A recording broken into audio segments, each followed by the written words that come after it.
Hello. Today I'm going to talk about phone rehab for teens. It's very important for the teenagers to connect socially to other children of their age. The psychologist, whose name was Abraham Maslow, has given a theory of hierarchy of needs. We have physical needs, we have emotional needs, we have social needs. So, according to that, what needs are at a priority level at different age is important.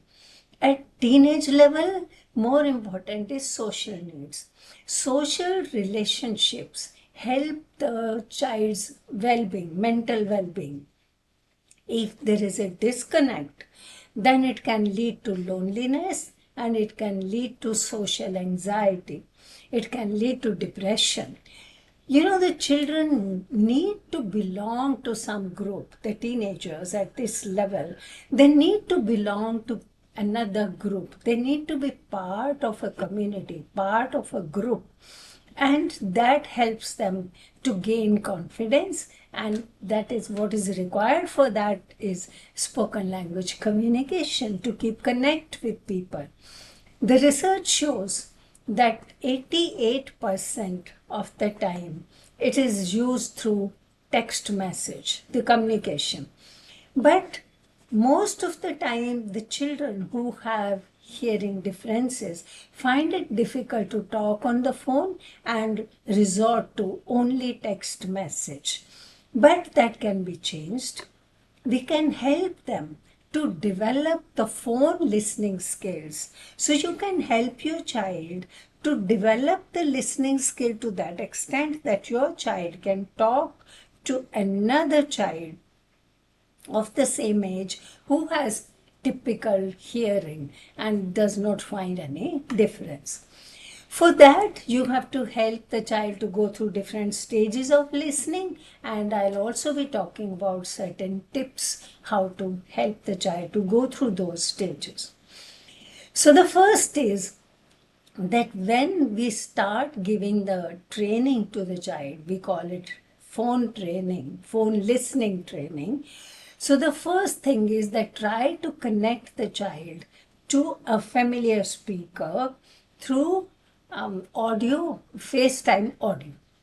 What FaceTime video, not audio. What happens in FaceTime video is that the child will be able to see the person, see the facial expressions, gestures, and if there is a new word the child does not understand because of unfamiliarity of the word or maybe because of the accent of the speaker, then the child can look at the face and get lip reading also done. The child may not do lip reading, but feel secure that he or she can do lip reading.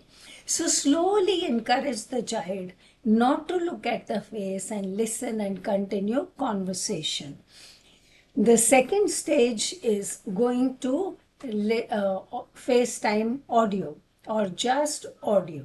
Now you are not giving the visual cues to the child, and the child is concentrating on listening and auditory input and doing conversation.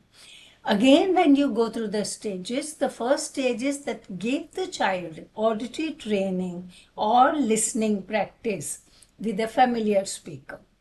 For example, who's a familiar speaker whose voice the child is very familiar with. For example, the child should be talking to the parents or siblings or very, very close friends whom the child is in touch with every day. It helps because the child can understand the accent of that person, the tone of that person, the way of speaking of that person, and it's easier for the child to understand. Next, move on to the voice of familiar but not very familiar speaker. For example, in the second stage, give the child practice to talk to extended family, other relations, classroom peers, neighbors, cousins, at that level whose voice is familiar to the child, but child is not listening to it almost every day. Then at third stage, move to listening practice with a stranger, with an unfamiliar speaker. And that is when the child can talk to anybody on the phone comfortably. When you're taking them help through these stages to come to the final stage, there are certain tips which can help the child to learn faster and avoid frustration on both sides. So, what are the tips? The first is that give listening practice. Continue at least 10 minutes of listening practice every day to the child. Second is technology. Optimize the technology. If there is a compatibility of the mobile and the speech processor, and you can pair the devices, then you can have direct streaming from the mobile to the speech processor, which will be very helpful to the child to understand and continue conversation. So that can be done. And there are many other wireless accessories available with every product which should be used to help the child. For example, they can use mini mic 2 plus, they can use phone clip, or they can use anything else, direct streaming, or even fast forward focus. Whatever the functions are available on the technology should be made use of. That will help in listening. Another thing is control the environment. So when you give the listening practice, see that the speaker is not speaking from a cafeteria, or not speaking while driving the car, or not speaking while walking on the road with the traffic noise behind, or in a playground where there's a lot of noise of children, whatever. Try to talk to the child first within quieter area, so that the child does not have too much concentration required for listening. And if the speaker you are not controlling, but the speaker is talking with background noise, then your child should be able to use communication strategies and telling the speaker to move to a quieter area. We have talked about communication strategies in the previous session, which we should practice with the child. Another thing, what we can do to help the child is control the clear speech. So when you are talking to the child, giving practice to the child, see that you are talking at a normal level, normal rate, normal volume, and a little slow speech, but not breaking the sentence into all the words. So this can help the child to understand better, and the same feedback can be given to the other speaker when you're giving training to your child. Now again, the child should be able to use the communication strategy if the speaker is not using that tip. When you're talking about the phone listening exercises, also see that the child knows about self-advocacy.